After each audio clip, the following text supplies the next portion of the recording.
Welcome to our channel, Options and Ideas. Please watch the complete presentation. It's an informative presentation. Please like the video and subscribe our channel. It will motivate us. Have a nice day. Welcome to the official YouTube channel of Options and Ideas. Best suited jobs for male and female workers. An informative video made by Options and Ideas. Gender wars. In this world, only elements of human beings contradicts everywhere. One is male and the another one in female. Why not the job then? The most important thing is when jobs come and which gender did which job. If we see in our surroundings, then a cook is both male and female. Police could also be male and female. So this is a strange question, is that which job is suited for which gender? The illusion of gender bias in work culture. What if there were no Great Depression in the US in the early 30s, so no women went out for jobs and do man's work, but it would happen in dreams, not reality? In reality, during the time of depression, women did all the man's job, and only that after the Great Depression ends, women did all the man's job for the family earnings. The Great Depression affected women and men in quite different ways. The economy of the period relied heavily on so-called gender-type work, or work that employers typically assigned to one gender or the other. And the work most directly associated with males, especially manufacturing and heavy industries like steel production, faced the deepest levels of layoffs during the Great Depression. Women primarily worked in service industries, and these jobs tended to continue during the 1930s. Clerical workers, teachers, nurses, telephone operators, and domestics largely found work. In many instances, employers lowered pay scales for women workers, or even, in the case of teachers, failed to pay their workers on time. But women's wages remained a necessary component in family survival. In many Great Depression families, women were the only breadwinners. An important corrective to a male-centered vision of the Great Depression is to note that while men's employment rates declined during the period, women's employment rates actually rose. In 1930, approximately 10.5 million women worked outside the home.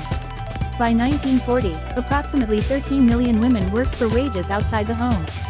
Even so, women's work continued to be less than well regarded by American society. Critics, overlooking the sex typing of most work opportunities for women, lambasted laboring women for robbing men of much-needed jobs. Even women's colleges formally charged women not to pursue careers after graduation so that their places could be filled by men. In the work environments where women face barriers as significant as career discrimination and harassment. In such a context, is resilience an individual responsibility?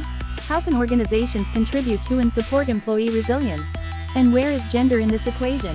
This conceptual question explores these questions using aviation, the skilled trades, i.e., carpentry, welding, plumbing, and the military as case studies to understand how gender inclusion could be better supported by resilient organizations. The barriers for women in male-dominated industries include social exclusion, marginalization, discrimination, harassment, and other forms of social closure. How these barriers can be overcome is not well understood. We argue that individual resilience plays a part in women thriving and developing enduring careers, but can only occur in combination with support from gender inclusion strategies and organizational resilience. The military, aviation, and the skilled trades are employment sectors traditionally staffed by men and considered to be non-traditional work choices for women. They are industries where the representation of women remains stubbornly low. But today's scenario changes as each has maintained low numbers of women despite significant skills shortages and despite the efforts of governments and industries to redress the issue of gender segregation. Today, women also took place in military, civil service, and medical fields. The average percentage of women in the NATO armed forces member nations was 10.9%. Hungary, Slovenia, Latvia, the United States, Bulgaria, France, Canada, and Greece all have 15% women or slightly more, as do the non-NATO countries of Australia and New Zealand. The nations of Poland, Georgia, Italy, Montenegro, Switzerland, Finland, and Austria have less than 5% women, with Turkey having a mere 1.3%.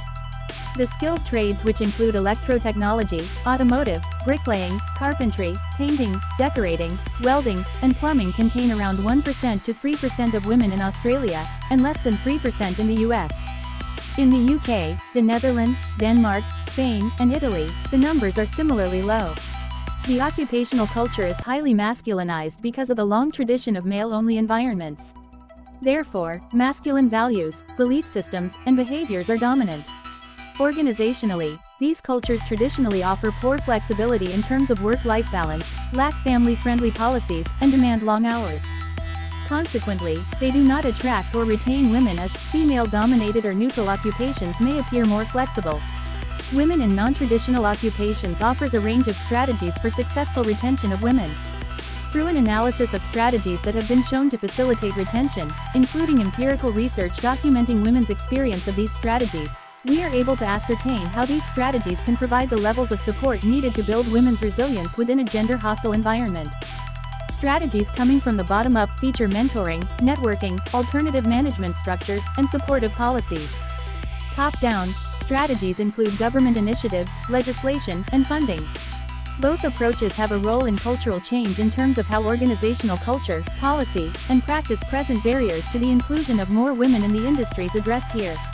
We have focused on the areas reported by the literature as being most pivotal in facilitating gender inclusion. To foster and enhance organizational resilience and therefore support women in male-dominated workplaces, we have concentrated on those where resilience exists within the interaction between the employee and the organization, showing where resilience is enacted relationally in the environment. Conclusion. At the end, it was slated that no job is suited for male and female. Rather, if financial problem occurs in any family, then the men and women have to be worked out and earn for their family member. Yes, the topic is very a contradictory topic, as it depicts how and which job is appropriate for male and female, as there is no specified job which is fitted for males and females. Today a male also do a women's work and a woman today do a man's job, like in military, pilot, Marines, special branch, STF and many more, and on the other hand a cab driver can be a woman. So both types of jobs can do a male and female, nothing is differentiated.